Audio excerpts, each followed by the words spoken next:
Aku tidak pernah memberitahu suami dan keluarganya tentang penghasilanku 50 juta per bulan. Di mata mereka aku hanya seorang karyawan biasa yang hidup sederhana. Sampai suatu hari, saat makan malam bersama di resepsi pernikahan adik iparku, ibu mertua menghinaku habis-habisan di depan semua tamu. Dia berkata, "Maafkan pemandangan tidak enak ini. Ini menantuku." Yah, begitulah kalau memungut orang pinggiran. Baunya apek dan gayanya norak tak bisa hilang. Semua teman-temannya tertawa keras, tapi semua terdiam membeku. Sebelum ceritanya dimulai, silahkan tulis di kolom komentar dari daerah mana saja teman-teman yang menonton cerita ini. Jangan lupa like dan subscribe agar channel ini bisa semakin berkembang dan bisa mempersembahkan cerita yang lebih menarik lagi. Cahaya layar laptop menjadi satu-satunya penerangan yang memantul di wajah Anissa sore itu. Jari-jarinya menari lincah di atas papan ketik, menutup beberapa tab aplikasi saham dan laporan keuangan bulanan yang baru saja ia setujui. Angka-angka yang tertera di layar sungguh fantastis. Sebuah nominal yang mampu membeli seluruh kompleks perumahan tempat ia tinggal saat ini tanpa perlu berpikir dua kali. Keuntungan bersih bulan ini mencapai 50 juta rupiah, belum termasuk dividen kuartalan dari beberapa perusahaan retail di mana ia menanamkan modal besar.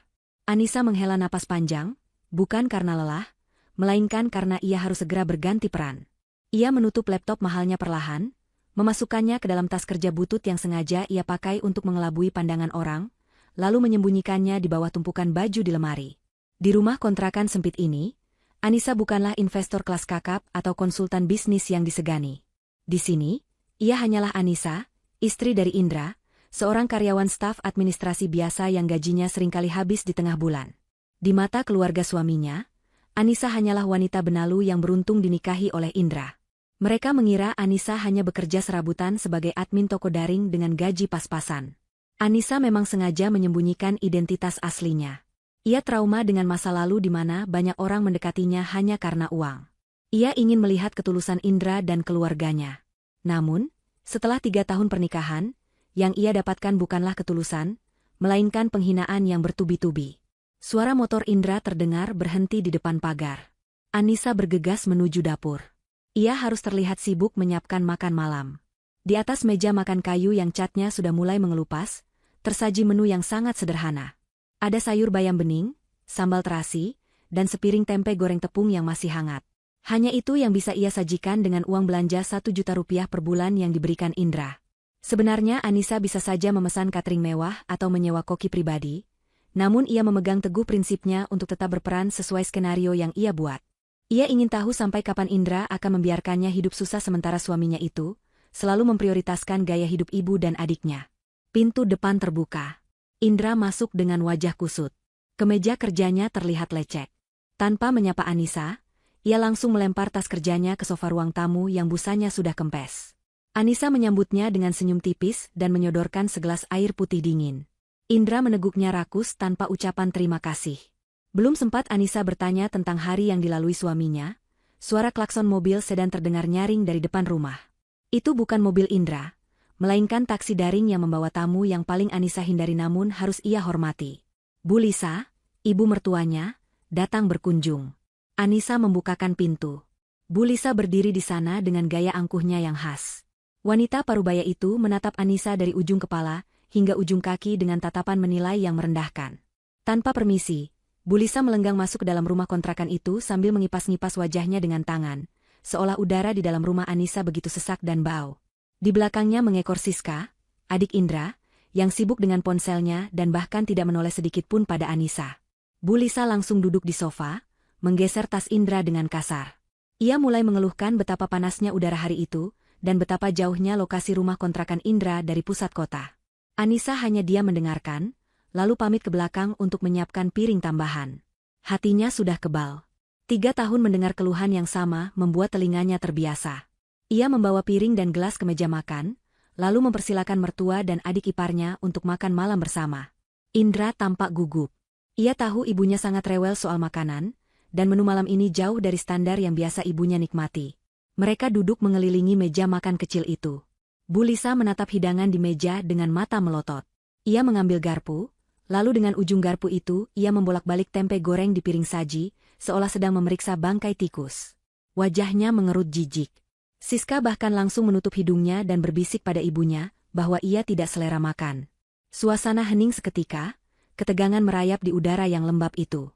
Anissa masih duduk tenang, tangannya terlipat rapi di pangkuan, menunggu kalimat pedas apa yang akan keluar kali ini.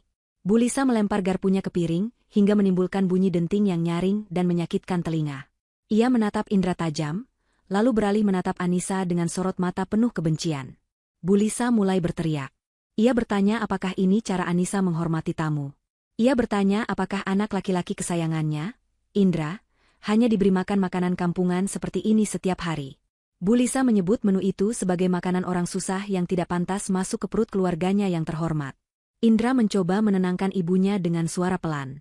Ia berkata bahwa keuangan mereka sedang menipis karena banyak pengeluaran tak terduga bulan ini. Namun pembelaan Indra justru menyulut amarah Bu Lisa semakin besar. Bu Lisa berdiri, menunjuk wajah Anissa dengan telunjuknya yang lentik. Ia memaki Anissa sebagai istri yang tidak becus mengatur keuangan. Menurut Bu Lisa, gaji Indra seharusnya lebih dari cukup jika dikelola oleh wanita cerdas, bukan wanita bodoh dan boros seperti Anissa. Padahal, Anissa tahu persis kemana larinya uang Indra. Hampir 70% gaji suaminya dikirimkan ke rekening Bu Lisa setiap bulan untuk membiayai arisan sosialita dan cicilan gaya hidup Siska.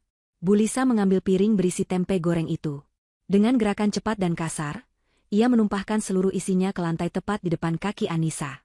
Tempe-tempe itu berserakan, kotor terkena debu lantai. Bu Lisa berkata bahwa makanan itu lebih pantas untuk kucing liar daripada untuk dirinya. Siska tertawa kecil melihat pemandangan itu, merasa terhibur dengan penderitaan kakak iparnya. Indra hanya diam terpaku di kursinya, menunduk, tidak berani menatap mata istrinya, apalagi melawan ibunya. Ia membiarkan harga diri istrinya diinjak-injak begitu saja di rumahnya sendiri. Anissa tidak menangis. Ia tidak marah. Ia justru merasa kasihan. Ia berjongkok, memungut satu persatu tempe yang berserakan di lantai dengan tenang. Di dalam hatinya, ia menghitung mundur. Kesabarannya memang luas, tapi bukan tanpa batas. Saat ia memungut pecahan remah tepung, ponsel di saku gamisnya bergetar panjang. Sebuah notifikasi masuk. Tanpa sepengetahuan mereka, Anissa melirik layar ponselnya sekilas. Pesan dari Bank Prioritas. Transfer dividen senilai 150 juta rupiah baru saja masuk ke rekening pribadinya. Sudut bibir Anissa terangkat sedikit, membentuk senyuman misterius yang luput dari perhatian Bu Lisa, yang masih sibuk mengomel tentang betapa sialnya Indra menikahi wanita miskin. Malam itu, di tengah caci maki dan bau tempe yang berserakan, Anissa semakin yakin bahwa sandiwara ini harus segera diakhiri dengan cara yang paling elegan. 2 minggu setelah insiden makan malam yang berakhir kacau, suasana di rumah kontrakan Anissa kembali tegang. Kali ini bukan karena makanan, melainkan karena sebuah perhelatan besar yang akan segera digelar. Siska, adik ipar Anissa, akan melangsungkan pernikahan dengan Ferry. Seluruh keluarga besar Bu Lisa sedang sibuk mempersiapkan segalanya. Sore itu, Bu Lisa kembali datang ke rumah Indra. Kali ini ia membawa serta Siska dan beberapa katalog vendor pernikahan. Mereka duduk di ruang tamu sempit itu, memenuhi meja dengan brosur-brosur mengilap. Bu Lisa membuka percakapan dengan nada tinggi yang penuh antusiasme, namun bukan ditujukan pada Anissa. Ia berbicara pada Indra tentang rencana resepsi Siska. Bu Lisa menginginkan pesta yang megah, pesta yang akan menjadi buah bibir di kalangan teman-teman sosialitanya. Ia tidak mau pesta yang biasa-biasa saja. Ia menyebutkan sebuah nama tempat, The Royal Hall. Itu adalah balai pertemuan paling mewah di hotel bintang 5 terbesar di kota tersebut. Anissa yang sedang menyajikan teh hangat, hanya terdiam mendengar nama tempat itu disebut. Ia tahu betul tempat itu. Hotel tersebut adalah salah satu aset properti di bawah naungan perusahaan induk tempat ia menjadi pemegang saham mayoritas. Indra terlihat pucat saat mendengar keinginan ibunya. Ia mencoba mengingatkan ibunya tentang biaya sewa gedung di sana, yang mencapai ratusan juta rupiah, hanya untuk beberapa jam. Namun, Bu Lisa langsung memotong perkataan Indra. Ia berkata bahwa ini adalah pernikahan satu-satunya anak perempuannya, jadi semuanya harus sempurna. Masalah biaya, Bu Lisa menuntut Indra sebagai kakak tertua untuk bertanggung jawab menutupi kekurangannya. Bu Lisa beralasan bahwa uang tabungannya sudah terpakai untuk uang muka catering dan baju pengantin Siska yang dirancang oleh desainer ternama. Pandangan Bu Lisa kemudian beralih pada Anissa yang masih berdiri di dekat pintu dapur. Tatapannya berubah menjadi dingin dan menuntut. Bu Lisa bertanya berapa uang yang bisa Anissa sumbangkan untuk pernikahan adik iparnya. Dengan nada meremehkan, Bu Lisa berkata bahwa meskipun gaji Anissa kecil, Setidaknya ia harus punya tabungan jika memang ia istri yang berbakti. Anissa menjawab dengan tenang dan lugas. Ia berkata bahwa ia tidak memiliki uang lebih. Gaji bulanannya habis untuk kebutuhan sehari-hari, karena uang pemberian Indra tidak pernah cukup. Ia juga berkata bahwa tabungannya kosong. Jawaban Anissa membuat Bu Lisa murka. Ia menggebrak meja, membuat cangkir teh bergetar. Ia menuduh Anissa pelit dan tidak tahu diri. Bu Lisa mengungkit kembali asal-usul Anissa yang ia sebut sebagai orang pinggiran yang tidak tahu balas budi. Siska ikut menimpali dengan nada sinis. Ia berkata bahwa ia malu punya kakak ipar yang tidak bisa diandalkan.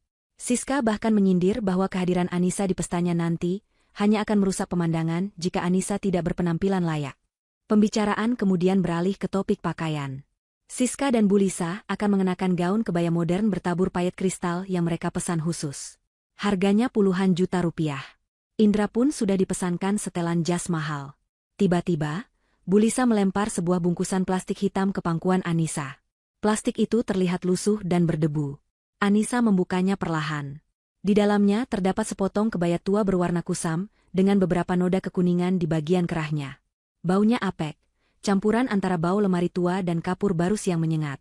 Bu Lisa dengan santai berkata bahwa itu adalah kebaya bekas pembantunya yang sudah berhenti bekerja 5 tahun lalu. Ia menyuruh Anissa memakai baju itu saat resepsi nanti. Alasannya, Bu Lisa tidak mau Anissa memakai baju sembarangan yang norak, tapi ia juga melarang Anissa membeli baju baru, karena menurutnya itu pemborosan. Bu Lisa menekankan bahwa di pesta nanti, bintang utamanya adalah Siska dan keluarga inti. Anissa, sebagai menantu yang dianggap orang luar, tidak boleh tampil menyaingi kecantikan Siska atau kemewahan Bu Lisa. Anissa harus tampil sederhana, merunduk, dan tahu diri posisinya sebagai pelengkap yang tidak penting. Indra hanya menunduk, tidak berani membela istrinya. Ia tahu betapa memalukannya permintaan ibunya itu. Menyuruh istri sahnya memakai baju bekas pembantu di acara besar keluarga adalah penghinaan yang luar biasa. Namun, seperti biasa, Indra memilih diam demi menghindari konflik dengan ibunya.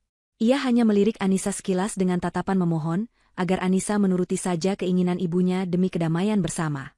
Indra takut jika Anissa membantah, ibunya akan semakin marah dan membatalkan restu atau membuat keributan yang lebih besar. Anissa memegang kain kasar kebaya bekas itu.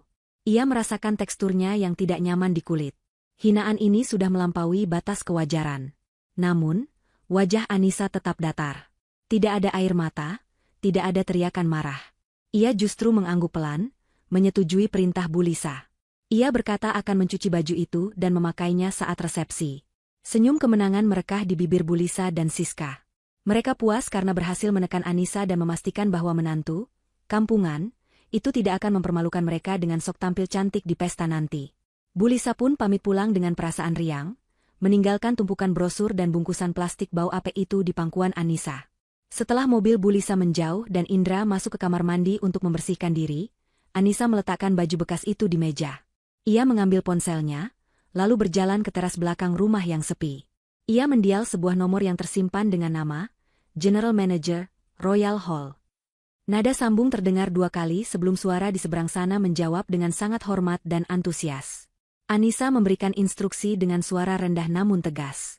Ia meminta manajer hotel itu untuk memastikan semua persiapan pernikahan atas nama keluarga Bu Lisa berjalan sesuai standar prosedur, tidak kurang tidak lebih. Namun, ada satu instruksi tambahan yang membuat manajer di seberang sana terdiam, sejenak sebelum menyanggupi dengan nada patuh. Anissa meminta disiapkan satu meja khusus di sudut ruangan, jauh dari panggung utama, dekat dengan akses dapur kotor. Ia juga meminta manajer itu untuk bersiap menerima instruksi langsung darinya pada malam acara nanti. Anissa menutup telepon dengan senyum dingin. Jika Bu Lisa ingin ia tampil seperti pembantu dengan baju bekas itu, maka Anissa akan memainkannya. Ia akan datang sebagai Upik Abu.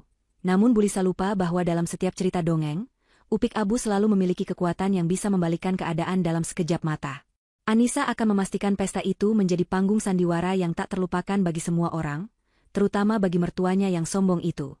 Malam resepsi yang dinanti-nantikan oleh keluarga besar Bu Lisa akhirnya tiba. The Royal Hall telah disulap menjadi sebuah istana mimpi dengan ribuan bunga segar yang didatangkan langsung dari luar kota. Lampu kristal raksasa menggantung megah di langit-langit, memancarkan cahaya keemasan yang memantul indah di lantai marmer yang dipoles sempurna. Tamu-tamu undangan mulai berdatangan dengan mobil-mobil sedan mewah yang mengilap, turun di lobi dengan gaun-gaun malam perancang ternama dan jas-jas mahal yang licin. Aroma parfum mahal menyerbak di udara, bercampur dengan wangi bunga lili dan mawar yang memenuhi ruangan. Di tengah kemewahan yang menyilaukan mata itu, Anissa berdiri canggung di dekat pintu masuk samping, berusaha menyembunyikan dirinya di balik pilar besar agar tidak terlalu terlihat oleh para tamu VIP yang sedang disambut hangat oleh Bu Lisa dan keluarga intinya. Penampilan Anissa malam itu sungguh kontras dengan kemegahan di sekelilingnya. Ia mengenakan kebaya bekas pemberian mertuanya yang berwarna krem kusam. Kain itu terasa kasar di kulitnya, dan meskipun Anissa sudah mencucinya berkali-kali serta menyemprotkan pewangi pakaian, bau apek khas lemari tua masih samar-samar tercium jika orang berdiri terlalu dekat. Model kebayanya sudah sangat ketinggalan zaman, dengan potongan yang longgar dan jahitan yang mulai rapuh di beberapa bagian. Anissa memadukannya dengan hijab sederhana berwarna senada yang ia piniti dengan rapi, tanpa aksesoris berkilau sedikit pun. Di tengah lautan manusia yang berlomba memamerkan perhiasan berlian dan emas, Anissa tampak seperti seorang staf kebersihan yang tersesat masuk ke dalam pesta majikannya. Bu Lisa yang sedang berdiri di barisan penerima tamu, sempat melirik ke arah Anissa dengan tatapan tajam yang penuh peringatan. Wanita parubaya itu terlihat sangat glamor dengan kebaya merah marun bertabur kristal Swarovski dan riasan wajah tebal yang menutupi kerutan usianya. Ia segera memberi kode kepada Indra untuk menyingkirkan istrinya dari pandangan mata. Indra, yang tampak gagah namun gelisah dalam balutan jas hitam suaannya, menghampiri Anissa dengan langkah tergesa-gesa. Tanpa memandang wajah istrinya, Indra berbisik menyuruh Anissa untuk segera masuk ke dalam gedung dan mencari tempat duduk yang sudah ditentukan oleh ibunya. Indra berpesan agar Anissa tidak berkeliaran di area depan, karena banyak teman sosialita ibunya dan rekan bisnis keluarga Siska yang akan datang. Indra takut penampilan Anissa akan merusak citra keluarga mereka yang sedang dibangun susah payah malam itu. Anissa mengangguk patuh dan berjalan masuk melewati koridor panjang menuju aula utama. Ia melihat meja-meja bundar yang ditata apik dengan taplak meja sutra dan peralatan makan perak yang berkilau. Di bagian depan dekat panggung pelaminan, terdapat deretan meja VIP yang ditandai dengan kartu nama emas. Di sanalah Bu Lisa, Siska, Ferry, dan keluarga inti lainnya akan duduk menikmati hidangan terbaik. Namun, langkah Anissa tidak menuju ke sana. Sesuai instruksi yang disampaikan Indra sebelumnya, Anissa terus berjalan melewati kerumunan tamu, menuju bagian paling belakang ruangan. Tempat duduknya bukanlah di meja bundar yang indah itu, melainkan sebuah meja kotak kecil yang terhimpit di sudut ruangan, tepat di sebelah pintu akses dapur kotor yang digunakan oleh para pelayan untuk keluar masuk membawa piring kotor. Posisi meja itu sangat strategis untuk diabaikan. Terhalang oleh pilar beton besar dan dekorasi tanaman tinggi, siapapun yang duduk di sana tidak akan terlihat dari panggung utama. Suara bising dari dapur, denting piring yang bertumpuk, dan teriakan para koki samar-samar terdengar setiap kali pintu berayun terbuka. Baunya pun bercampur antara aroma masakan dan sisa makanan. Anissa duduk sendirian di sana. Tidak ada tamu lain yang ditempatkan di meja itu. Ia seperti seorang penonton bayaran yang tidak diharapkan kehadirannya. Bahkan pelayan yang lalu lalang pun sempat mengiranya sebagai salah satu staf tambahan yang sedang istirahat, sampai Anissa menolak halus ketika salah satu dari mereka menyuruhnya mengangkat tumpukan piring kotor. Acara dimulai dengan meriah. Musik orkestra mengalun indah mengiringi masuknya kedua mempelai. Siska tampak berseri-seri di atas pelaminan, tersenyum lebar menyalami para tamu yang antre untuk memberikan selamat. Bu Lisa sibuk berkeliling dari satu meja ke meja lain, tertawa renyah, memamerkan keberhasilan pesta anaknya sambil sesekali membetulkan letak kalung emas besarnya agar semakin terlihat. Anissa hanya mengamati semuanya dari kejauhan, sesekali meminum air mineral gelas yang tersedia di mejanya. Tidak ada pelayan yang datang menawarinya hidangan pembuka buffet mewah yang dinikmati tamu lain. Sepertinya Bu Lisa memang sengaja tidak memesankan porsi catering untuk meja di pojok itu. Namun, ketenangan di meja Anissa terusik ketika seorang manajer hotel berpakaian rapi datang menghampiri mejanya dengan sikap sangat hormat. Manajer itu membungkuk sedikit, memastikan tidak ada orang lain yang memperhatikan interaksi mereka. Ia berbisik pelan menanyakan apakah Anissa membutuhkan sesuatu. Anissa hanya tersenyum tipis dan menggeleng. Ia memberi isyarat mata agar manajer itu menjalankan rencana sesuai skenario yang sudah ia atur lewat telepon. Manajer itu mengangguk paham, lalu berbalik badan dan berjalan tegap menuju meja VIP di depan panggung. Tempat Bu Lisa sedang duduk beristirahat sejenak sambil mengipas-ngipas wajahnya. Di belakang manajer itu, dua orang pelayan senior berjalan membawa nampan perak tertutup tudung saji yang terlihat sangat eksklusif. Mereka berhenti tepat di meja Bu Lisa. Dengan gerakan teatrikal, manajer membuka tudung saji itu. Di atas nampan, tersaji bukan makanan biasa, melainkan sepiring hidangan penutup yang dilapisi lembaran emas murni yang bisa dimakan, serta satu set teko teh keramik kuno berisi teh putih impor yang harganya setara dengan sebuah sepeda motor percangkirnya. Asap tipis beraroma melati dan vanila menyerbak keluar, memancing perhatian tamu-tamu di meja sebelah. Bu Lisa terbelalak kaget sekaligus takjub melihat hidangan mewah yang tiba-tiba tersaji di hadapannya. Ia menatap manajer itu dengan bingung. Sang manajer tersenyum ramah dan berkata dengan suara yang cukup lantang agar terdengar oleh tamu di sekitar meja VIP, bahwa hidangan ini adalah sajian spesial dari pihak hotel untuk tamu paling istimewa di ruangan ini. Bu Lisa seketika merasa dadanya membusung bangga. Ia mengira pihak hotel memberikan komplimentari ini karena melihat status sosialnya.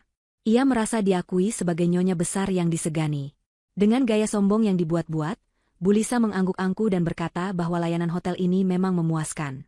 Tanpa ragu, Bu Lisa mencicipi hidangan berlapis emas itu sambil melirik teman-temannya di meja sebelah, memastikan mereka melihat betapa spesial perlakuan yang ia terima. Ia tidak tahu bahwa manajer hotel itu sempat melirik sekilas ke arah pojok ruangan yang gelap di belakang, ke arah meja dekat dapur kotor tempat Anissa duduk mengamati.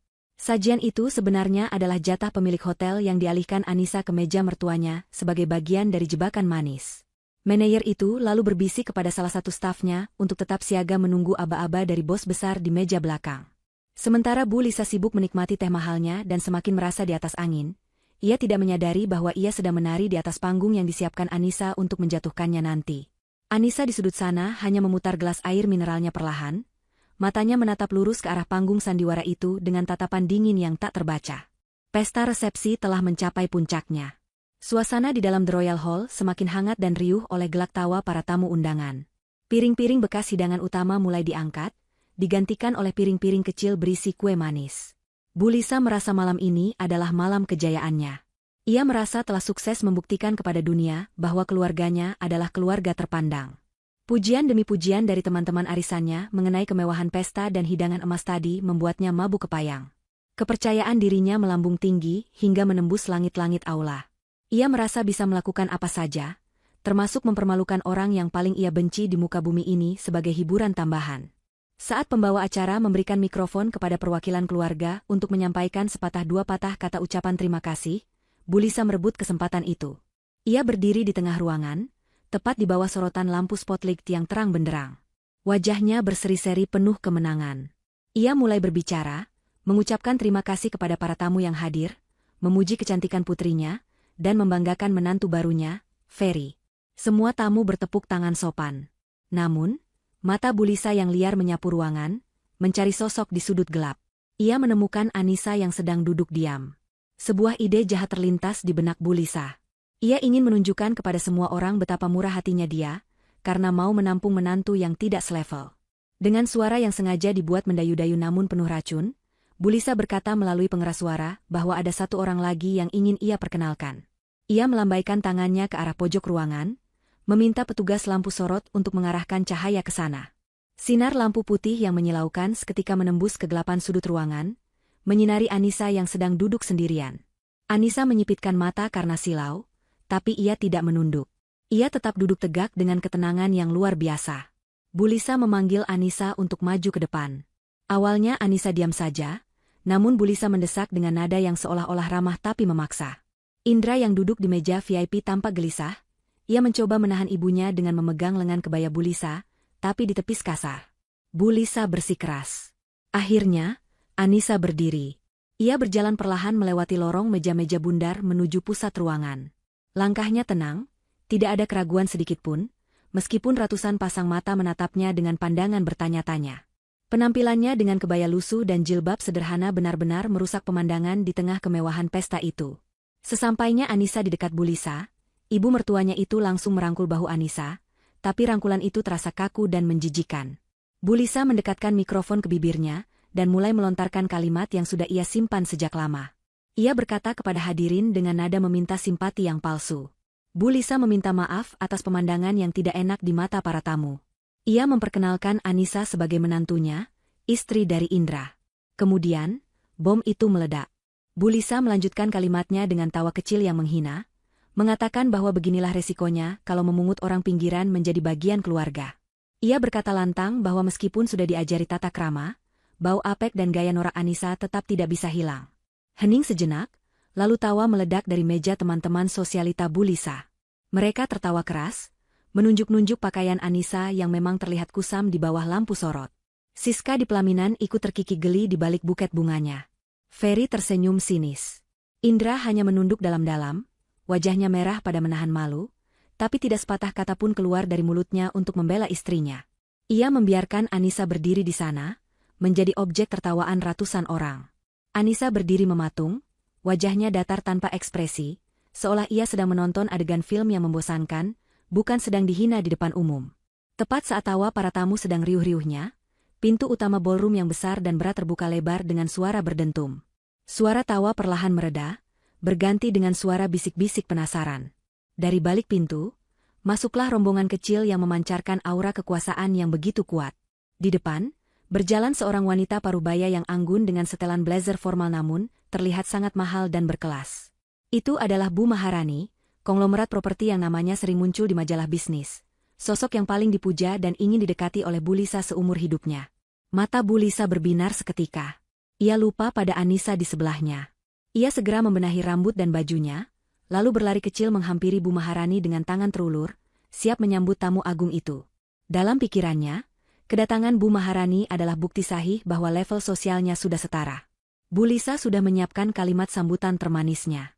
Ia menyapa Bu Maharani dengan suara melengking penuh hormat, menyebut betapa bangganya ia atas kehadiran beliau di pesta sederhana ini. Namun, kejadian selanjutnya membuat seluruh ruangan membeku. Bu Maharani sama sekali tidak memperlambat langkahnya. Ia tidak menatap Bu Lisa, tidak menyambut uluran tangan Bu Lisa, bahkan tidak menoleh sedikit pun.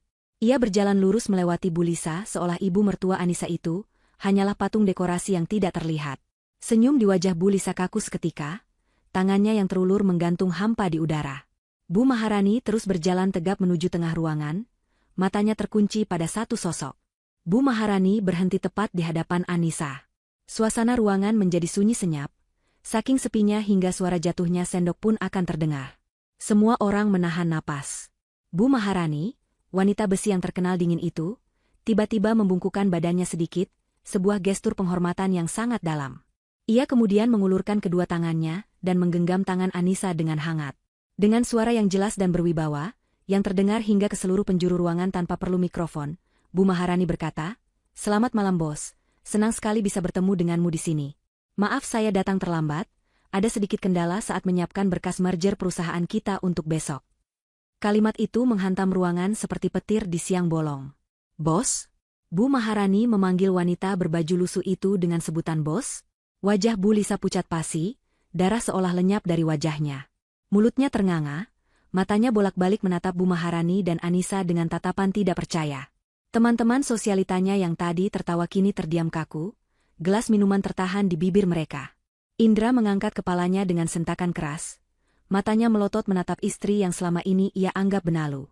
Anissa tersenyum lembut pada Bu Maharani, senyum yang berbeda dengan senyum tipis yang biasa ia berikan pada keluarga suaminya. Ini adalah senyum seorang pemimpin kepada mitranya. Anissa menjawab dengan nada tenang namun penuh otoritas, "Berterima kasih atas kedatangan Bu Maharani." Anissa kemudian melirik sekilas ke arah Bu Lisa, yang masih mematung seperti orang bodoh.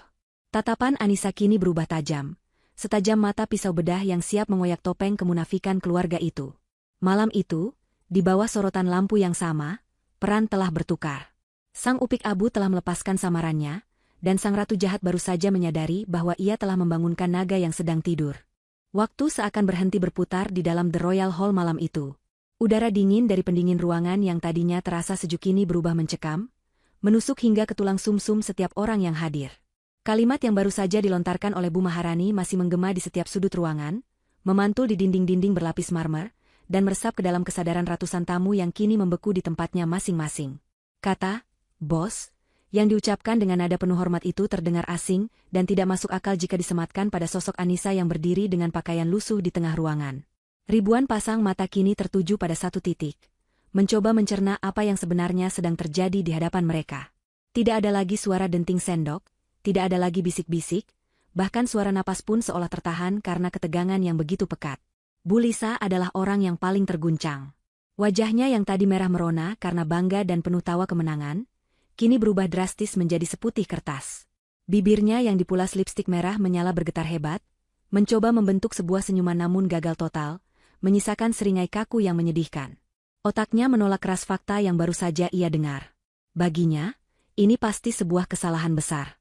Mungkin Bu Maharani salah mengenali orang karena pencahayaan yang terlalu terang, atau mungkin wanita kaya itu sedang mabuk obat sehingga berhalusinasi. Tidak mungkin Anissa, menantu yang selama ini ia injak-injak, menantu yang ia paksa memungut remah makanan di lantai, adalah atasan dari seorang konglomerat sekelas Bu Maharani. Dengan sisa-sisa keberanian dan kebodohan yang dimilikinya, Bu Lisa mencoba mencairkan suasana. Ia melangkah maju sedikit, memaksakan tawa kecil yang terdengar sumbang dan garing. Ia mendekati Bu Maharani, sambil menunjuk Anissa dengan jari telunjuknya yang gemetar. Bu Lisa berkata dengan nada yang dibuat-buat ramah, seolah sedang memaklumi kesalahan seorang anak kecil. Ia mengatakan bahwa Bu Maharani pasti salah orang. Ia menjelaskan bahwa wanita di sebelahnya ini hanyalah Anissa, menantunya yang berasal dari kampung, yang tidak punya pekerjaan jelas selain menjadi admin toko daring kecil-kecilan. Bu Lisa bahkan menambahkan dengan nada berbisik yang cukup keras, bahwa Anissa ini sedikit terganggu jiwanya sehingga suka berhayal, jadi mohon dimaafkan jika Anissa tadi bersikap tidak sopan. Namun, reaksi Bu Maharani sungguh di luar dugaan Bu Lisa. Wanita penguasa bisnis properti itu tidak tersenyum sedikitpun. Ia menoleh perlahan ke arah Bu Lisa, tatapannya dingin dan tajam setajam silet, membuat nyali Bu Lisa menciut seketika. Bu Maharani mengangkat tangannya, memberi isyarat agar Bu Lisa diam. Gestur itu begitu otoriter hingga Bu Lisa langsung mengatupkan mulutnya rapat-rapat. Bu Maharani kemudian berbicara dengan suara lantang dan jelas, tanpa mikrofon namun terdengar penuh wibawa ke seluruh penjuru ruangan. Ia berkata bahwa ia tidak pernah membuat kesalahan dalam mengenali orang, apalagi mengenali orang yang memegang 40% saham di perusahaan induk miliknya. Bu Maharani menegaskan bahwa Anissa bukan hanya sekadar rekan bisnis, tetapi juga pemilik sah dari jaringan hotel tempat mereka berdiri sekarang, termasuk The Royal Hall yang megah ini. Pernyataan itu meledak seperti bom atom yang menghancurkan seluruh keyakinan keluarga Bu Lisa. Indra, yang sedari tadi menunduk malu, sontak mendongak dengan mata terbelalak nyaris keluar. Rahangnya jatuh. Ia menatap istrinya dengan pandangan kosong, seolah ia sedang melihat hantu. Siska menjatuhkan buket bunga pengantinnya ke lantai, tangannya menutup mulut karena syok. Ferry, suami Siska, tampak berpikir keras dengan kening berkerut, mulai menyadari bahwa ia mungkin telah menikahi keluarga yang salah. Para tamu undangan mulai berbisik riuh, suara berdengung seperti lebah mulai memenuhi ruangan. Mereka yang tadi ikut tertawa menghina Anissa kini menunduk ketakutan, khawatir wajah mereka diingat oleh sang pemilik hotel. Anissa, yang selama ini diam, akhirnya bergerak. Ia mengambil mikrofon yang masih dipegang oleh tangan Bu Lisa yang lemas. Anissa menarik mikrofon itu perlahan, namun Bu Lisa seolah kehilangan tenaga untuk menahannya. Kini, Anissa memegang kendali penuh. Ia menatap ibu mertuanya itu lekat-lekat, tatapan yang selama 3 tahun ini selalu hangat dan sabar, kini berubah menjadi tatapan penuh belas kasihan namun tegas. Anissa mendekatkan mikrofon ke bibirnya. Suaranya terdengar tenang, lembut, namun setiap katanya menghunjam jantung. Anissa berkata, "Terima kasih atas sambutannya yang luar biasa tadi, Ibu. Ibu benar soal satu hal. Bau apek di baju ini memang mengganggu." Anissa berhenti sejenak, membiarkan kalimatnya meresap. Ia kemudian melanjutkan, "Tapi setidaknya, bau apek ini berasal dari keringat kerja keras yang halal, bukan bau busuk dari hutang dan gengsi yang dipaksakan." Kalimat itu menampar wajah Bu Lisa lebih keras daripada tamparan fisik manapun. Anissa kemudian menoleh ke arah hadirin, tersenyum tipis, dan meminta maaf karena sandiwara, istri sederhana, ini harus berakhir malam ini juga karena ia memiliki urusan bisnis mendesak yang tidak bisa ditunda. Tepat setelah Anissa menyelesaikan kalimatnya, seorang asisten pribadi wanita yang berpakaian rapi berjalan cepat dari arah pintu samping. Di tangannya, ia membawa sebuah gantungan baju berisi blazer hitam berbahan sutra kualitas terbaik dengan potongan yang sangat elegan. Asisten itu membungkuk hormat pada Anissa, lalu membantu Anissa memakaikan blazer itu untuk menutupi kebaya bekas yang lusuh. Transformasi itu terjadi dalam hitungan detik. Begitu blazer mahal itu melekat di tubuhnya, aura Anissa berubah total. Ia bukan lagi menantu yang teraniaya. Ia berdiri tegak, dagunya terangkat, memancarkan karisma seorang pemimpin yang biasa memberi perintah pada ribuan karyawan. Hijab sederhananya kini terlihat berkelas, menyatu dengan kewibawaan yang ia pancarkan. Indra, yang masih dikuasai kebingungan, mencoba melangkah mendekati istrinya. Lidahnya keluh, tapi ia memaksakan diri untuk memanggil nama Anissa dengan suara parau. Ia ingin bertanya, ingin meminta penjelasan, ingin marah karena merasa dibohongi, tapi di saat yang sama ia merasa sangat kecil di hadapan sosok baru istrinya. Namun, belum sempat Indra menyentuh tangan Anissa, Dua orang pengawal berbadan tegap yang datang bersama rombongan Bu Maharani langsung menghadang langkahnya. Mereka berdiri kokoh seperti tembok beton, memisahkan Indra dari Anissa. Anissa hanya melirik suaminya sekilas, tatapan yang kosong tanpa emosi, seolah Indra adalah orang asing yang tidak pernah ia kenal. Anissa berbalik badan, membelakangi keluarga suaminya yang masih terpaku dalam kehancuran mental. Ia memberi isyarat pada Bu Maharani. Bu Maharani mengangguk, lalu mempersilakan Anissa berjalan lebih dulu. Pemandangan itu sungguh ironis. Bu Lisa yang tadi merasa seperti ratu pesta, kini berdiri gemetar sendirian di tengah panggung yang sepi, sementara Anissa yang tadi ditaruh di pojok dekat dapur kotor, kini berjalan keluar sebagai penguasa sesungguhnya. Keheningan di ruangan itu perlahan pecah, bukan oleh tawa, melainkan oleh rasa takut dan kekaguman yang bercampur aduk. Semua orang tahu, setelah malam ini, nasib keluarga Bu Lisa tidak akan pernah sama lagi. Anissa melangkah meninggalkan area pesta dengan langkah yang pasti dan terukur. Suara ketukan sepatu hak datarnya di lantai marmer terdengar irama yang tegas, membelah kerumunan tamu yang secara otomatis menepi memberinya jalan. Pemandangan itu mengingatkan pada laut yang terbelah, tidak ada satupun orang yang berani menghalangi jalannya. Tamu-tamu yang tadi menatapnya dengan jijik dan merendahkan, kini menundukkan kepala saat ia lewat. Beberapa bahkan mencoba menyapanya dengan senyum canggung dan panggilan, "Bu," berharap Anissa melupakan tawa mereka beberapa menit yang lalu. Namun Anissa tidak menoleh ke kiri maupun ke kanan. Pandangannya lurus ke depan, menuju pintu keluar utama The Royal Hall yang kini telah dibuka lebar-lebar oleh para staf hotel yang berbaris rapi sambil membungkuk hormat. Di belakang Anissa, Bu Maharani berjalan mengiringi layaknya seorang patih yang setia mendampingi ratunya. Di belakang mereka, kekacauan mulai terjadi di dalam aula. Musik orkestra yang sempat berhenti kini mencoba dimainkan kembali oleh para pemusik yang bingung, namun nadanya terdengar sumbang dan ragu-ragu. Suasana pesta sudah hancur total. Para tamu mulai kasak-kusuk, mengeluarkan ponsel mereka, mengetik pesan cepat kepada teman-teman gosip mereka tentang kejadian luar biasa yang baru saja mereka saksikan. Fokus pesta bukan lagi pada pengantin di pelaminan, melainkan pada sosok wanita berhijab yang baru saja keluar. Siska, sang pengantin wanita, menangis terseduh-seduh di pelaminan, maskaranya luntur mengotori pipi, meratapi hari bahagianya yang berubah menjadi bencana. Ferry, suaminya, tampak sibuk menelepon seseorang dengan wajah panik, menjauh dari Siska. Sesampainya di lobi hotel, angin malam menerpa wajah Anissa, memberikan sedikit kesegaran setelah sesaknya udara kemunafikan di dalam sana. Sebuah mobil sedan mewah berwarna hitam mengkilap buatan Eropa sudah terparkir manis tepat di depan lobi. Mesinnya menderu halus, nyaris tak terdengar. Seorang supir berseragam rapi keluar dengan sigap, membukakan pintu belakang untuk Anissa. Mobil itu sangat kontras dengan taksi daring atau motor butut yang biasa Anissa tumpangi selama 3 tahun terakhir.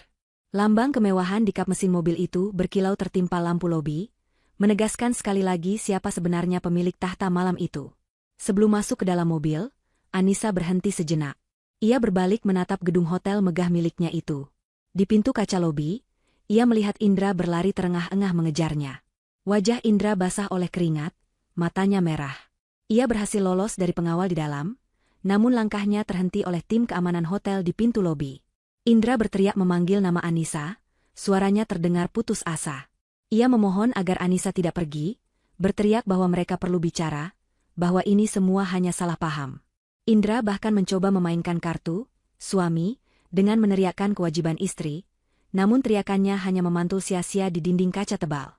Anissa menatap suaminya dari kejauhan dengan tatapan dingin. Tidak ada lagi rasa iba di hatinya. Ia melihat Indra bukan sebagai suami yang perlu dihormati, melainkan sebagai pria pengecut yang membiarkan ibunya menghina istrinya sendiri demi sebuah validasi semu. Anissa masuk ke dalam mobil tanpa mengucapkan sepatah kata pun perpisahan. Pintu mobil ditutup, memisahkan dunianya yang sunyi dan nyaman dengan dunia Indra yang bising dan kacau. Mobil mewah itu pun melaju perlahan meninggalkan pelataran hotel, menghilang di balik kerlap-kerlip lampu kota, meninggalkan Indra yang terduduk lemas di lantai lobi sambil menjambak rambutnya sendiri. Sementara itu, di dalam ballroom, mimpi buruk keluarga Bu Lisa baru saja dimulai. Para tamu undangan mulai berpamitan pulang satu persatu dengan alasan yang dibuat-buat.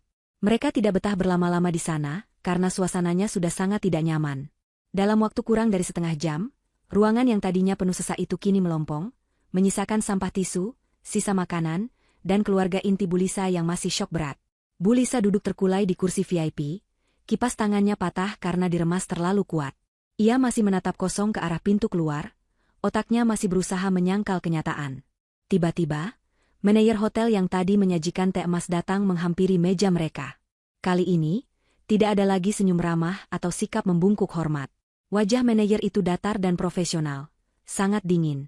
Di tangannya, ia membawa sebuah map kulit berwarna hitam. Ia meletakkan map itu di hadapan Bu Lisa. Bu Lisa mendongak dengan tatapan bingung. Manajer itu berkata dengan suara tanpa emosi, bahwa pesta sudah selesai dan ini adalah tagihan administrasi yang harus segera diselesaikan sebelum pihak keluarga meninggalkan lokasi hotel. Indra, yang baru saja kembali dari lobi dengan langkah gontai, mendekat ke meja dan membuka map itu dengan tangan gemetar. Matanya membelalak saat melihat deretan angka yang tertera di sana. Tagihan itu mencakup sewa gedung full day, dekorasi bunga impor, catering kelas VVIP untuk 500 orang, hingga biaya kerusakan psikologi staf, sebuah klausul tambahan yang entah bagaimana bisa ada di sana. Total tagihannya mencapai 500 juta rupiah. Indra nyaris pingsan. Ia menatap manajer itu dan memprotes dengan suara serak. Ia berkata bahwa ibunya bilang mereka mendapatkan diskon besar, diskon koneksi hingga 80% karena kenalan Siska. Indra bersikeras bahwa mereka hanya perlu membayar sisa 100 juta saja. Manajer hotel itu menggeleng tegas. Ia menjelaskan bahwa memang benar ada instruksi diskon keluarga sebelumnya, namun instruksi itu baru saja dicabut secara sepihak oleh pemilik hotel, Ibu Anissa, 10 menit yang lalu. Manajer itu menyampaikan pesan lisan dari Anissa yang dititipkan kepadanya. Diskon keluarga hanya berlaku untuk keluarga yang memperlakukan manusia seperti manusia. Untuk orang asing yang sombong, berlaku harga normal plus denda perilaku buruk. Bu Lisa menjerit histeris mendengar penjelasan itu. Ia memaki-maki, menyebut Anissa sebagai ular berbisa dan penipu. Ia mengancam akan menuntut pihak hotel. Namun manajer itu tidak bergeming. Ia justru memberikan isyarat tangan. Dalam sekejap, 6 orang petugas keamanan bertubuh besar menutup semua akses pintu keluar ballroom. Manajer itu berkata dengan nada final yang tidak bisa dibantah, bahwa tidak ada satupun dari keluarga Bu Lisa yang diizinkan melangkah keluar dari area hotel sampai seluruh tagihan sebesar setengah miliar rupiah itu lunas malam ini juga. Jika tidak, pihak hotel sudah menyiapkan tim hukum untuk memprosesnya sebagai tindakan penipuan jasa. Suasana di meja VIP itu berubah menjadi neraka. Siska meraung-raung menyalahkan ibunya yang memaksakan pesta mewah. Ferry diam-diam mencoba menyelinap pergi lewat pintu dapur tapi tertangkap oleh satpam dan digiring kembali ke kursinya. Bu Lisa memegangi dadanya yang terasa sesak, napasnya tersengal-sengal karena panik. Indra menatap angka 500 juta itu dengan putus asa. Ia tahu, seluruh aset yang mereka miliki, rumah peninggalan ayah, mobil, perhiasan, jika dijual sekalipun mungkin hanya pas-pasan untuk menutup hutang ini. Malam yang seharusnya menjadi malam paling membanggakan bagi keluarga Bu Lisa, kini berubah menjadi awal dari kehancuran total hidup mereka. Dan di kejauhan, Anissa sedang menikmati perjalanan pulangnya menuju penthouse pribadinya, siap untuk memulai babak baru hidupnya tanpa beban benalu di punggungnya. Suasana di dalam aula The Royal Hall yang semula megah kini berubah menjadi penjara mewah yang mencekam bagi keluarga Bu Lisa. 6 petugas keamanan bertubuh kekar berdiri tegak di setiap pintu keluar, melipat tangan di dada dengan tatapan mengintimidasi yang membuat nyali siapapun menciut. Lampu-lampu kristal di langit-langit mulai dipadamkan satu persatu oleh staf teknisi, menyisakan pencahayaan remang-remang yang semakin menambah kesan suram. Di meja bundar VIP yang kini berantakan dengan sisa makanan dan tisu bekas, Bu Lisa, Indra, Siska, dan Ferry duduk terkepung. Tidak ada jalan keluar. Manajer hotel masih berdiri di sana dengan sabar namun tegas, mengetuk-ngetukkan jari telunjuknya di atas map kulit berisi tagihan senilai 500 juta rupiah. Angka itu terasa begitu abstrak sekaligus nyata, sebuah beban yang mampu mematahkan punggung ekonomi keluarga mereka dalam sekejap. Bu Lisa yang biasanya cerewet dan mendominasi, kini tampak seperti orang yang kehilangan jiwa. Wajahnya pucat pasi, keringat dingin membasahi keningnya yang tertutup lapisan bedak tebal yang mulai retak. Ia menatap nanar ke arah Ferry, menantu barunya yang selama ini ia banggakan sebagai pengusaha muda sukses. Dengan suara bergetar penuh harap, Bu Lisa memegang tangan Ferry dan memintanya untuk membereskan masalah ini. Bu Lisa berkata bahwa Ferry pasti punya kartu kredit dengan limit tak terbatas, atau tabungan yang cukup untuk menalangi tagihan ini sementara waktu. Bagi Bu Lisa, inilah saatnya Ferry membuktikan bahwa ia pantas menjadi bagian dari keluarga terhormat mereka. Siska pun menatap suaminya dengan mata sembab, berharap pangeran berkudanya akan menyelamatkan mereka dari kehinaan ini. Namun, reaksi Ferry justru membuat jantung Bu Lisa seakan berhenti berdetak. Pria itu menarik tangannya kasar dari genggaman Bu Lisa. Wajahnya yang tadi terlihat panik kini berubah menjadi marah dan frustrasi. Ferry akhirnya membuka kedoknya. Dengan nada tinggi, Ia mengaku bahwa ia tidak punya uang sebanyak itu. Bisnis yang selama ini ia ceritakan hanyalah bisnis maklar kecil-kecilan yang sedang macet. Mobil sedan mewah yang ia bawa adalah mobil sewaan, dan jas yang ia pakai pun hasil pinjaman dari temannya. Ferry berteriak di depan wajah Bulisa, bahwa ia menikahi Siska justru, karena ia mengira keluarga Bulisa kaya raya. Ia berpikir pesta mewah ini dibiayai penuh oleh keluarga perempuan, dan ia berharap bisa menumpang hidup enak setelah menikah. Pengakuan itu menghancurkan sisa-sisa harga diri Bulisa, dan membuat Siska menjerit histeris, karena merasa tertipu mentah-mentah. Keadaan semakin kacau. Manajer hotel yang sudah bosan mendengar drama keluarga itu, memberikan ultimatum terakhir. Ia berkata bahwa jika dalam 10 menit tidak ada pembayaran atau jaminan aset yang senilai, ia akan langsung memanggil polisi dan wartawan untuk meliput penangkapan keluarga penipu yang makan di Hotel Bintang 5 tanpa bayar. Ancaman tentang wartawan membuat Bulisa ketakutan setengah mati. Ia tidak bisa membayangkan wajahnya terpampang di halaman depan koran kriminal sebagai penipu. Gengsinya adalah segalanya, dan ia lebih memilih mati daripada dipermalukan lebih jauh di hadapan publik. Dengan tangan gemetar hebat, Bulisa mulai melepaskan satu persatu perhiasan yang melekat di tubuhnya. Cincin berlian, gelang emas keroncong yang berbunyi gemerincing, hingga kalung emas tebal yang menjadi kebanggaannya, semua ia letakkan di atas meja. Indra dan Siska pun dipaksa melakukan hal yang sama. Siska menangis terseduh-seduh saat harus melepas cincin kawinnya yang baru melingkar di jari manisnya beberapa jam lalu. Indra menyerahkan jam tangan dan dompetnya.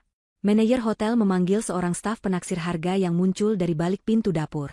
Staf itu memeriksa perhiasan-perhiasan tersebut dengan kaca pembesar, lalu menggeleng pelan. Ia mengatakan bahwa nilai total perhiasan dan uang tunai yang ada hanya mencakup sekitar 150 juta rupiah. Masih kurang 350 juta lagi. Manajer hotel menatap tajam ke arah kunci mobil yang tergeletak di meja. Ia menunjuk kunci mobil sedan milik Bulisa dan kunci mobil milik Indra. Ia meminta kedua mobil itu ditinggal sebagai jaminan sampai pelunasan dilakukan, beserta surat pernyataan hutang yang harus ditandatangani di atas materai.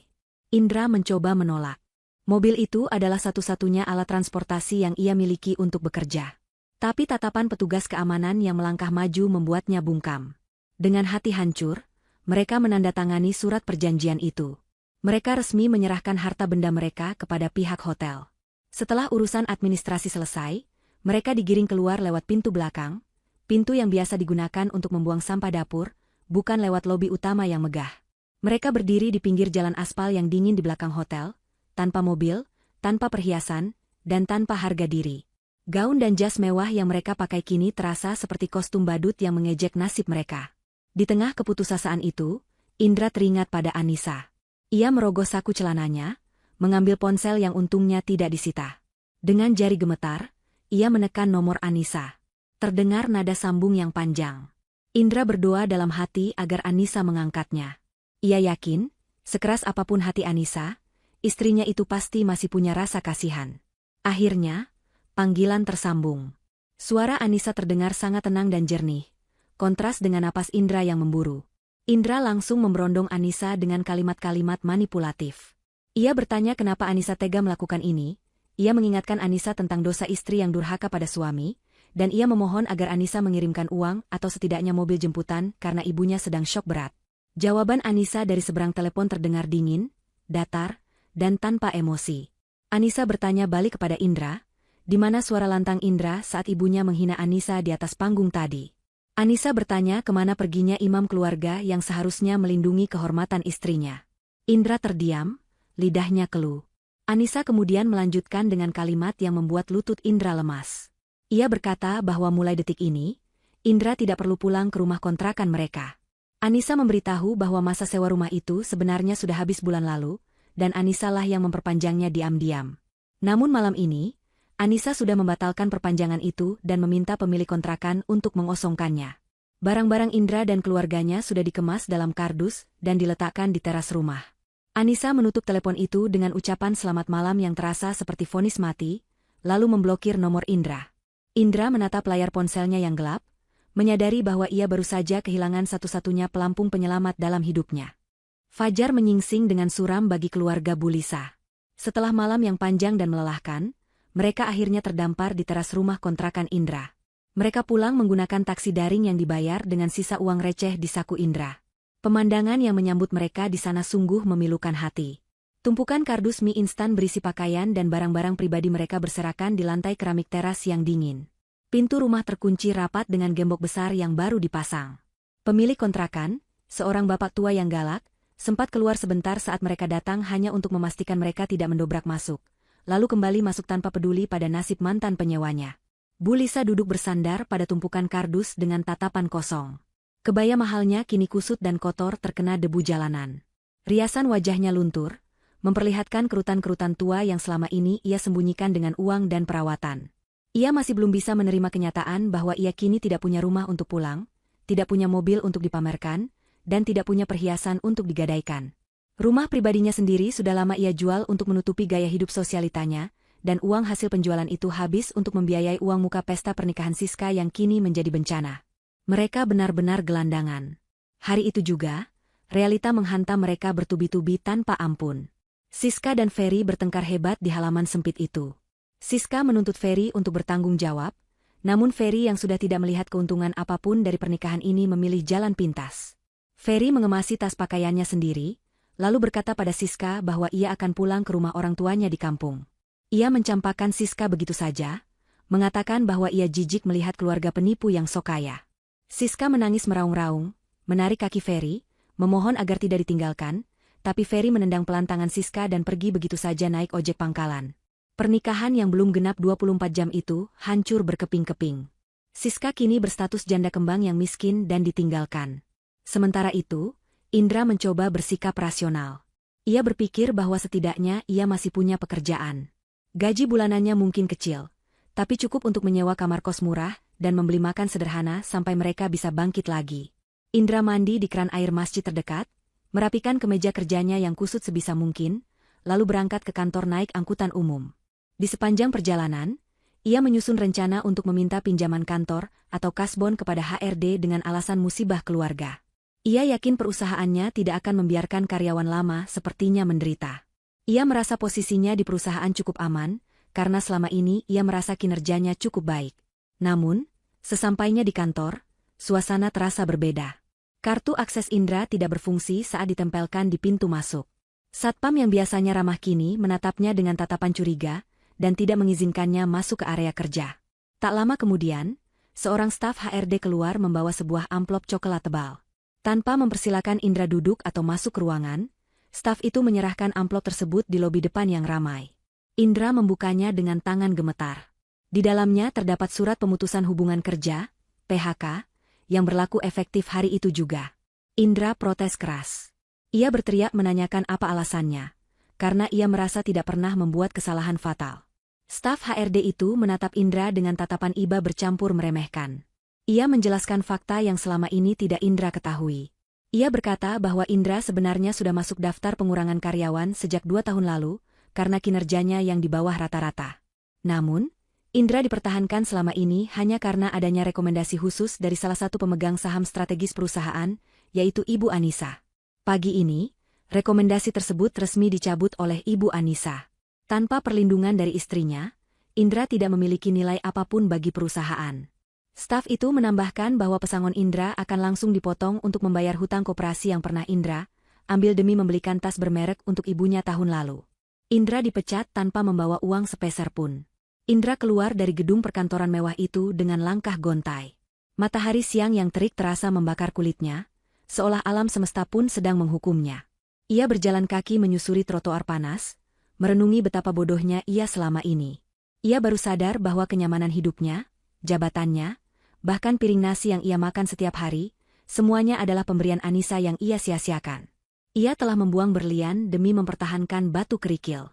Rasa sesal yang teramat sangat mulai merayapi dadanya, membuatnya sesak napas. Sore harinya, Indra kembali ke teras rumah kontrakan tempat ibu dan adiknya menunggu dengan perut lapar. Ia menyampaikan kabar buruk itu dengan suara lirih. Bu Lisa tidak lagi punya tenaga untuk marah. Ia hanya menangis pelan, meratapi nasib. Akhirnya, dengan sisa uang receh terakhir, mereka menyewa sebuah kamar petak sempit di daerah kumuh, jauh di pinggiran kota. Kamar itu hanya berukuran 3 kali 3 meter.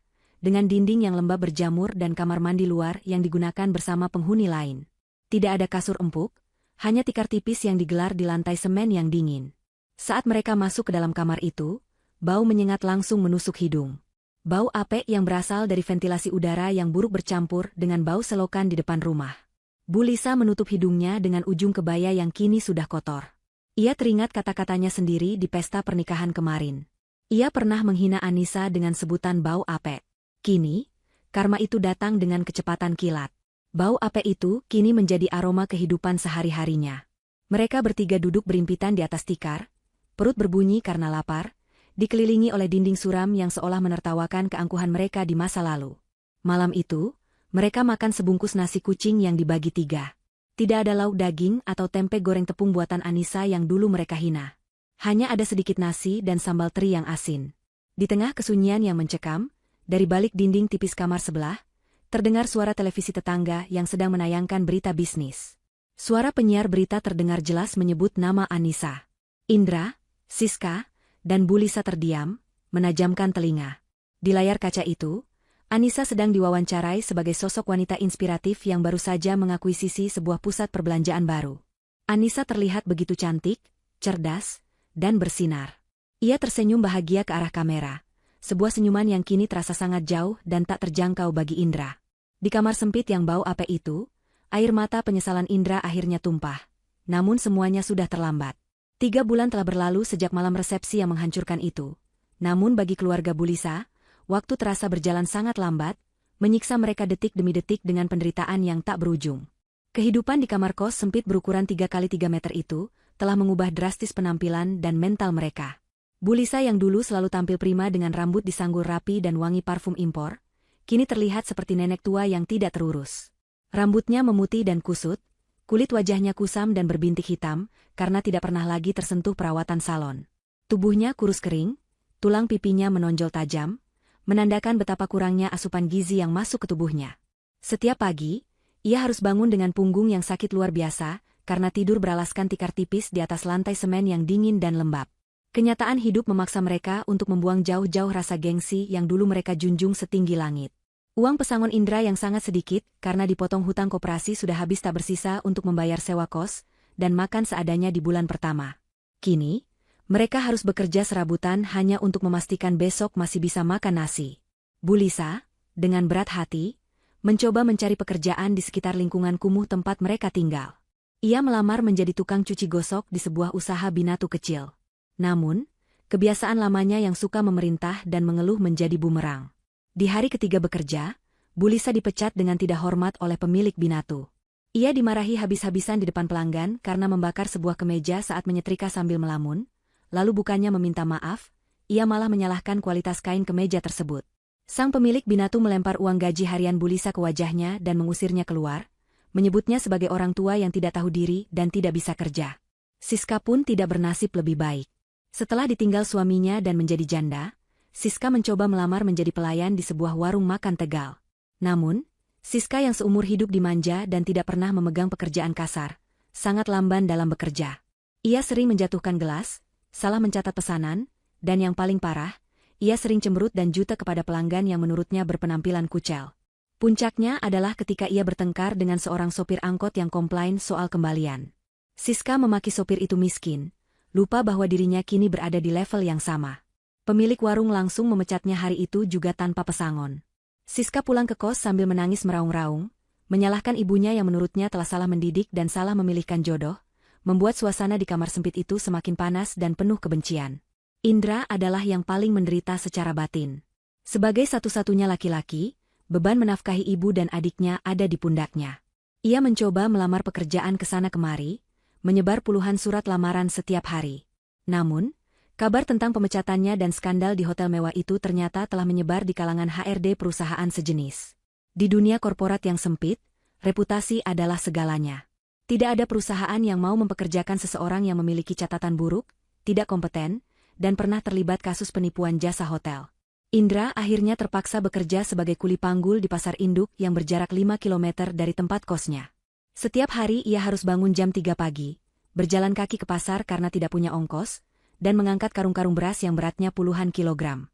Pundak Indra lecet dan bernanah, telapak tangannya kasar dan kapalan. Dulu, tangan itu hanya digunakan untuk mengetik di keyboard dan memegang cangkir kopi. Sekarang, tangan itu kotor oleh debu pasar dan keringat. Suatu siang, Saat sedang beristirahat sambil meminum air keran, Indra melihat sebuah mobil mewah melintas pelan di jalan raya depan pasar. Kaca mobil itu sedikit terbuka. Di dalamnya, ia melihat sosok yang sangat ia kenal. Itu adalah mantan rekan kerjanya yang dulu sering ia suruh-suruh. Pria itu kini mengenakan jas rapi dan sedang tertawa berbicara di telepon. Indra spontan menundukkan kepalanya dalam-dalam, bersembunyi di balik tumpukan keranjang sayur. Rasa malu yang ia rasakan begitu menyakitkan, menusuk ulu hatinya. Ia sadar, tanpa Anissa, ia bukan siapa-siapa. Ia hanyalah butiran debu yang tidak berarti. Puncak penderitaan mental mereka terjadi pada suatu sore yang mendung. Bu Lisa sedang duduk melamun di teras kos, menatap genangan air comberan. Tiba-tiba, sebuah mobil sedan berhenti tak jauh dari sana karena macet. Kaca jendela belakang mobil itu terbuka, menampilkan wajah seorang wanita parubaya yang sangat familiar. Itu adalah Bu Ratmi, ketua arisan sosialita yang dulu paling sering Bu Lisa pameri. Mata mereka bertemu. Bu Ratmi terkejut melihat kondisi Bu Lisa yang dekil dan kurus. Bu Lisa panik, ia ingin lari masuk ke dalam kamar, tapi kakinya kaku. Bu Ratmi tidak turun, ia hanya menatap Bu Lisa dengan tatapan iba yang bercampur jijik, lalu menutup kaca jendelanya perlahan saat mobil kembali melaju. Tatapan itu lebih menyakitkan daripada tamparan. Bu Lisa merasa ditelanjangi harga dirinya. Ia menangis histeris di teras, memukuli dadanya sendiri, meratapi nasibnya yang berubah dari nyonya besar menjadi tontonan yang menyedihkan. Malam harinya, di dalam kamar yang pengap, mereka bertiga duduk mengelilingi satu bungkus nasi rames murah yang lauknya hanya mie goreng dan irisan telur dadar tipis. Tidak ada percakapan hangat. Hanya suara kunyahan dan helaan napas berat. Siska tiba-tiba membanting sendok plastiknya. Ia berteriak menyalahkan Indra yang tidak becus menjadi kepala keluarga, lalu beralih menyalahkan Bu Lisa yang terlalu gengsi. Pertengkaran hebat terjadi. Saling menyalahkan, saling mengungkit dosa masa lalu. Suara teriakan mereka terdengar hingga ke tetangga sebelah, membuat penghuni kos lain menggedor dinding dan menyuruh mereka diam. Di tengah keributan itu, Indra melihat ke arah televisi tabung butut milik tetangga yang terlihat dari celah jendela. Di layar kaca, sebuah berita utama sedang tayang. Pengusaha sukses Anissa meresmikan panti asuhan terbesar di kota. Wajah Anissa memenuhi layar, terlihat anggun, bercahaya, dan sangat bahagia. Ia sedang menggunting pita, didampingi oleh pejabat daerah dan Bu Maharani. Anissa mengenakan busana muslim yang simpel namun terlihat sangat elegan. Senyumnya tulus, matanya memancarkan kedamaian. Reporter berita menyebutkan bahwa Anissa menyumbangkan miliaran rupiah untuk kemanusiaan. Melihat itu, kamar kos yang ribut itu mendadak sunyi senyap. Mereka bertiga terpaku menatap layar. Kontras antara kehidupan Anissa yang bersinar dengan kehidupan mereka yang gelap gulita di dalam kamar bau ape itu terasa begitu nyata. Karma itu tidak hanya menghukum mereka dengan kemiskinan, tetapi juga memaksa mereka menyaksikan kesuksesan orang yang dulu mereka hina setiap hari. Rasa penyesalan itu kini bukan lagi sekadar rasa bersalah, melainkan rasa sakit fisik yang meremas jantung mereka hingga sesak napas. 6 bulan kemudian, kehidupan keluarga Bu Lisa semakin terperosok ke dasar jurang. Indra sudah tidak kuat lagi bekerja sebagai kuli panggul, karena sering sakit-sakitan akibat kelelahan dan gizi buruk. Siska bekerja serabutan membantu tetangga mengupas bawang dengan upah yang sangat kecil. Bu Lisa kini sering sakit-sakitan, batuk-batuk kering yang tak kunjung sembuh, karena tidak ada biaya untuk berobat ke dokter. Mereka bertahan hidup dari belas kasihan tetangga dan sisa-sisa tenaga yang ada. Suatu hari, kabar menyebar di seluruh perkampungan kumuh itu. Akan ada acara pembagian sembako besar-besaran dan santunan tunai yang diadakan oleh seorang donatur kaya raya di gedung serbaguna kecamatan. Kabar itu seperti angin surga bagi mereka yang kelaparan. Pagi-pagi buta, Bu Lisa, Indra, dan Siska sudah bersiap. Mereka mengenakan pakaian terbaik yang tersisa, meskipun pakaian itu sudah lusuh, pudar warnanya, dan berbau apek karena jarang dicuci dengan sabun yang layak. Mereka berjalan kaki sejauh 3 kilometer menuju lokasi acara. Sesampainya di sana, ribuan orang sudah memadati halaman gedung. Antrean mengular panjang di bawah terik matahari yang mulai menyengat. Aroma keringat, debu, dan keputusasaan menguar di udara. Mereka harus berdesak-desakan, sikut-sikutan dengan pengemis dan gelandangan lain demi mendapatkan kupon antrean. Bu Lisa sempat terjatuh didorong orang. Lututnya lecet, tapi rasa lapar memaksanya untuk bangkit kembali dan tidak peduli pada rasa sakit. Setelah menunggu berjam-jam, akhirnya giliran mereka tiba. Mereka sudah sangat lelah, haus, dan pusing. Mereka berjalan menuju meja utama di atas panggung rendah tempat pembagian paket sembako dilakukan. Petugas memanggil nomor antrean mereka. Dengan langkah tertatih, Bu Lisa memimpin di depan, diikuti Indra dan Siska yang menunduk malu. Mereka hanya fokus pada tumpukan beras dan amplop putih yang ada di meja, berharap isinya bisa menyambung hidup mereka seminggu ke depan. Mereka tidak berani menatap wajah sang donatur yang duduk di balik meja, tertutup oleh rangkaian bunga hias. Namun, saat tangan Bu Lisa terulur hendak menerima bungkusan itu, sebuah suara yang sangat familiar menyapa telinganya. Suara itu lembut, tenang, namun memiliki wibawa yang membuat bulu kuduknya meremang. "Silakan, Bu. Semoga ini bisa sedikit membantu." Bu Lisa mendongak perlahan. Matanya membelalak lebar, seolah bola matanya hendak melompat keluar. Jantungnya berhenti berdetak sesaat. Di hadapannya, duduk di kursi empuk dengan pakaian gamis sutra berwarna pastel yang indah, adalah Anissa. Wajah Anissa bersih, bersinar, dan tampak jauh lebih muda dari terakhir kali mereka bertemu. Di sebelahnya berdiri seorang pria tampan dan gagah, yang diketahui sebagai suami baru Anissa, seorang arsitek ternama yang juga rekan bisnisnya. Indra dan Siska yang menyadari siapa yang ada di hadapan mereka seketika membeku. Kaki Indra lemas, ia nyaris ambruk jika tidak berpegangan pada tepi meja. Siska menutup mulutnya, air mata langsung menggenang di pelupuk matanya. Suasana di sekitar meja pembagian itu mendadak hening bagi mereka bertiga, seolah suara ribuan orang di belakang mereka lenyap begitu saja. Anissa menatap mereka satu persatu. Tidak ada tatapan benci, tidak ada tatapan dendam, bahkan tidak ada tatapan mengejek. Tatapan Anissa datar, tenang, dan penuh dengan rasa kasihan yang berjarak, seolah ia sedang melihat orang asing yang malang, bukan mantan keluarga yang pernah menyiksanya selama 3 tahun. Bu Lisa, yang sudah hancur lebur harga dirinya, tiba-tiba menjatuhkan dirinya ke lantai. Ia bersujud di kaki Anissa, menangis meraung-raung di depan umum. Ia memohon ampun, meminta maaf atas segala kesalahannya. Ia meracau tentang betapa menderitanya hidup mereka sekarang, tentang betapa ia menyesal telah menyia-nyiakan menantu sebaik Anissa. Indra pun ikut berlutut, air mata membasahi wajahnya yang kusam. Ia memanggil nama Anissa dengan suara parau, berharap ada sedikit sisa cinta di hati mantan istrinya itu. Ia berkata bahwa ia bersedia melakukan apa saja asalkan Anissa mau menolong mereka keluar dari kemiskinan ini. Ia memohon kesempatan kedua, berjanji akan menjadi budak Anissa seumur hidup. Orang-orang di sekitar mulai memperhatikan drama itu, berbisik-bisik dan merekam dengan ponsel mereka. Namun Anissa tetap tenang. Ia tidak menarik kakinya, tapi ia juga tidak turun untuk memeluk mereka.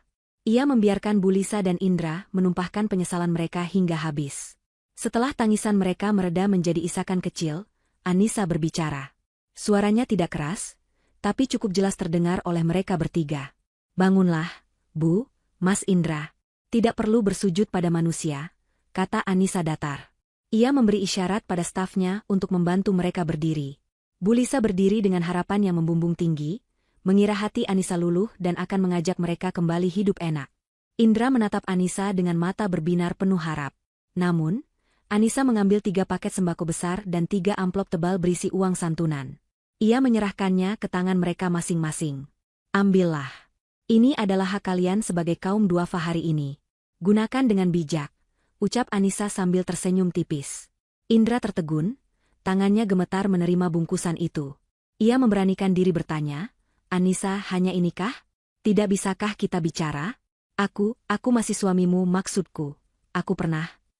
Anissa memotong ucapan Indra dengan gelengan pelan namun tegas. "Masa lalu sudah selesai, Mas. Kalian menginginkan kehidupan yang sesuai dengan standar kalian, bukan? Kalian selalu bilang tidak suka dengan gaya orang pinggiran yang bau apek. Tapi lihatlah sekarang, Tuhan Maha Adil, Dia memberikan kehidupan yang paling pas untuk mengajarkan arti bersyukur."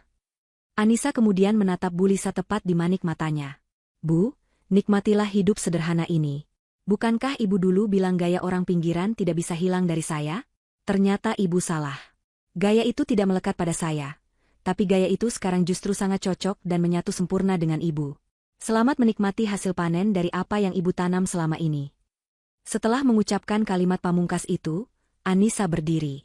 Ia merangkul lengan suaminya yang tersenyum bangga padanya. Tanpa menoleh lagi ke belakang, Anissa melangkah pergi meninggalkan meja pembagian, dikawal oleh beberapa asisten. Ia berjalan menuju mobil mewah yang menunggunya, meninggalkan area kumuh itu, meninggalkan masa lalunya yang kelam. Bu Lisa, Indra, dan Siska berdiri mematung di tengah keramaian, memeluk karung beras bantuan sosial. Mereka melihat punggung Anissa yang semakin menjauh dan menghilang di balik pintu mobil yang tertutup rapat. Harapan mereka untuk kembali hidup enak hancur seketika. Mereka sadar, pintu maaf mungkin terbuka, tapi pintu untuk kembali ke kehidupan Anissa sudah terkunci rapat selamanya. Mereka hanyalah orang asing yang menerima sedekah. Indra menatap amplop di tangannya, lalu menatap ibunya yang kembali menangis pilu.